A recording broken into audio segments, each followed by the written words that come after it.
anything about Zacchaeus. He is a tax collector. He's not just a tax collector, he is a weak little man. He is a weak little man. He is short in stature. What can you tell me about tax collectors? We talked about them last week. Tax collectors take advantage of people, yes. They're the collectors of the day. Now, tax collectors earn their commission. They work on commission, so however much tax they collect, they take a cut off the top. And they're encouraged to take a little bit more should they need a little bit more. Now, the person who did this encouraging was the chief tax collector. So not only was he taking a cut off the top, Zacchaeus, the chief tax collector, was making a bundle.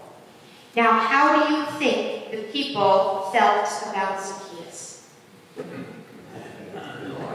He was not liked, not at all. In fact, he was, and tax collectors were some of the most despised people in the community. If you can think for a moment about the worst, most in your mind corrupt politician, perhaps, that you can think of, someone who you just say, I can't stand them, they keep taking, or whatever.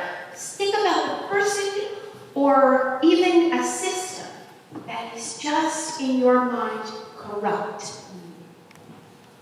This is Zacchaeus. He represents all injustice, all corruption. So now we have Zacchaeus. To put the icing on the cake, is short. We know that he is short in stature. What happens to you when you're a short, mean guy? Well, tell me.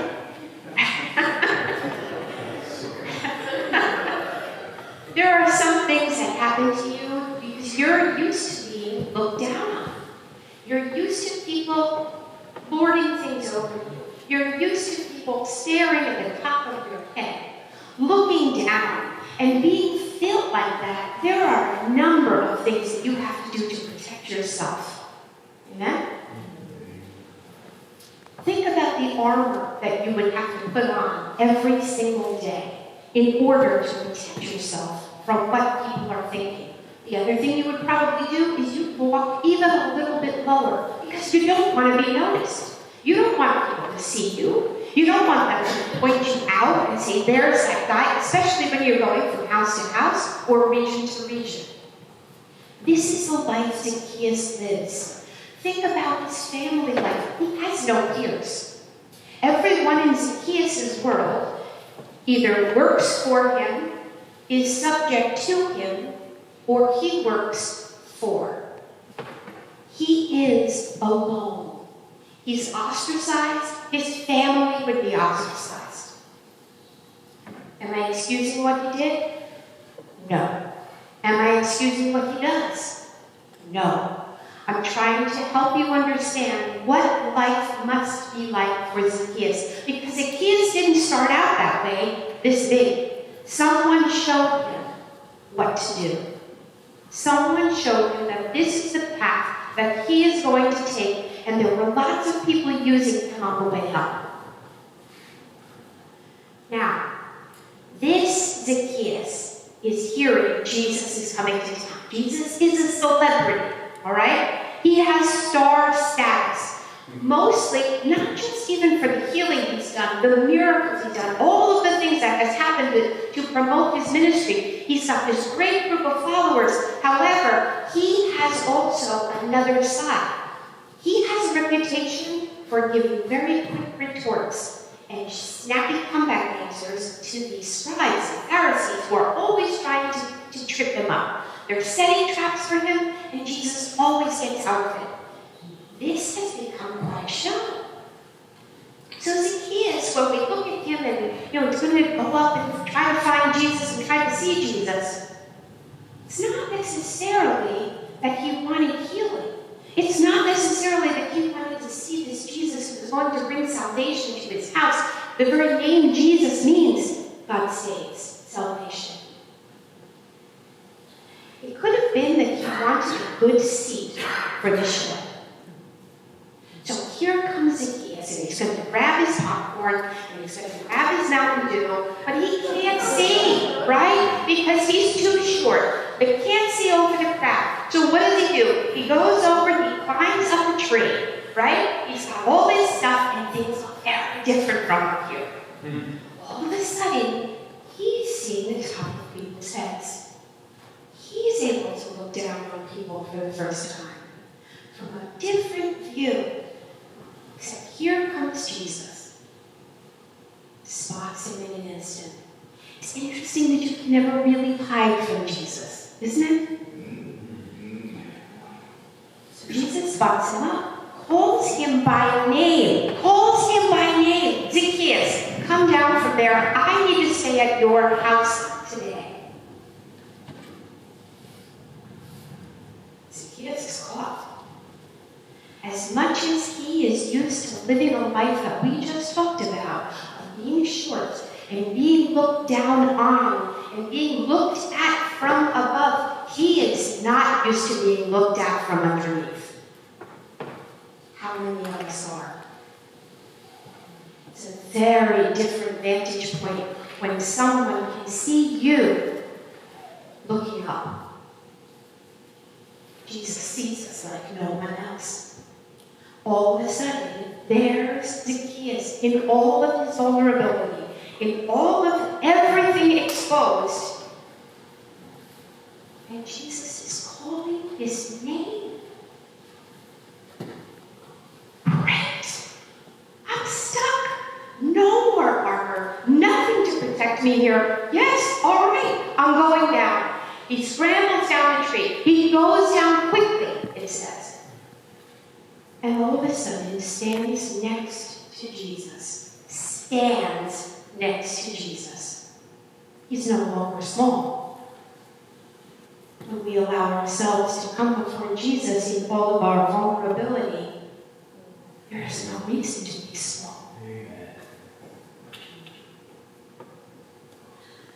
So he stands next to Jesus. He starts to make amends for the things that he's done. In fact, in the NRSV, which is what we just read, the Revised Standard Version, it says, I will make amends. I will pay back people. I will, if I cheated them, I will pay them back. But the real translation is just, I pay. I do. So we don't know if he's planning on saying it or if he's defending what he is already doing. We don't know. But what Jesus says to him is, here, salvation has come to this house. Today, salvation has come to this house. This is a child of Abraham. Okay, where's my crowd? This is your worst nightmare. This is the person you despise the most. Here comes Jesus saying, I'm going to eat at your house today. So what does the crowd do? Who knows? Grumble. The text says grumble. He goes to eat at the house of a sinner. You bet. You bet. Why is he going to that guy's house? I'm good. How dare he go to that guy's house? And they say, this is a child of Abraham. Wait a minute, because you know what? The people that I just envisioned in my mind, I want somebody to come and take them out. If God gets involved, I would like a little smiting at this point, right? I want God to come and take this person out. I don't want that person to be included. That's exactly what Jesus does. Jesus includes the people we don't want to include. The people that have been mean to us, the people that are corrupt, they're still part of the community. There is no us and them. Only us. So as the people are grumbling, Jesus is talking to Zacchaeus. What's being revealed here? is that all of our community stuff, all of our problems caused by Zacchaeus, caused by the system that he represents, caused by powers and principalities beyond our control, all of the things that are happening here are being revealed in this one swoop. And Jesus is saying, look, this is what happens when you take one person and demonize them. This is what happens, because you know what? Today, it's Zacchaeus. Tomorrow, it might be Kathy. The next day, it might be George. We don't know. But anytime we demonize anybody, yes, there are people who do bad things, but guess who can save them? A hint? Jesus. Now, here comes Zacchaeus, right? He's at the end. He's saying, this is it, right? I'll make amends now. How could you not make amends? How could you not change your life when you come face to face with the Christ in all of your vulnerability? This is seeing Christ differently. Our job, our mandate, our commandment is to be able to look for the Christ in one another. Not just, as Pastor Jen was saying, we look around the room and see all these wonderful, friendly faces. But out there, and the people that we don't want to see Christ in. Because if that's where we are, that is a big, big mandate. It's going to take not just this group, but this is where it starts. One person at a time, one church at a time, encouraging one another to see the Christ in ourselves and then in each other. Whatever Zacchaeus has got you in a twist, find a way to think about that person and the Christ in that person. And let's pray for them. Today we're going to work on trying to see ourselves a little bit differently. And as we call to communion today, we're going to remember that, you know what? Yeah, I've had a rough journey too. I may have had stuff even coming here today. I may have had stuff this week that people have demonized me for. I don't know if anyone's ever been demonized. No. But there are things that happen to us that people look at us a little bit differently. But you know what? No matter how we see ourselves, Christ never sees us that way. Only sees us pure, holy, righteous. Do you know what Zacchaeus means? Righteousness. Zacchaeus means righteousness. Righteousness means salvation and is redeemed. Think about that as we come this morning.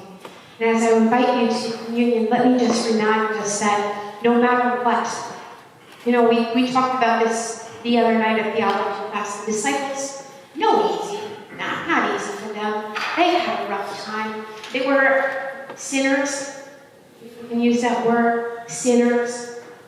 They weren't perfect. They wouldn't be perfect. Jesus never asked them to think about themselves and say, I can't do this. I'm not perfect. Jesus only said, use what you are. Use what you have. And be who God made you to be. And no matter what, we're bound together. So that night, he got all that group of ragtag sinners together and sat down at the table and broke bread with them and blessed it. And he gave it to them, saying, take this and eat. This is my body, broken for you. Every time you eat it, remember me. Because you're all a part of me.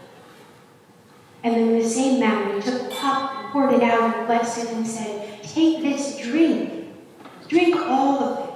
This wine is a new covenant in my blood. This is between you and me, and never, nothing can ever separate you from that love.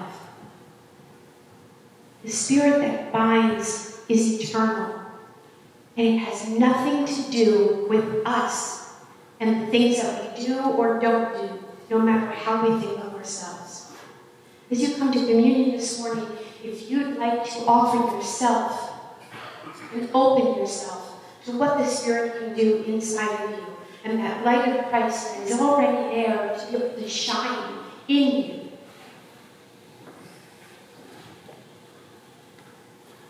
I encourage you to do that. Don't wait. There is a God who loves you more than you know. You just offer yourself and allow God to move in and through you. All are welcome at God's table of grace. Will you please come? If you'd like to pray, Pastor Jen and I will be on both sides of the table.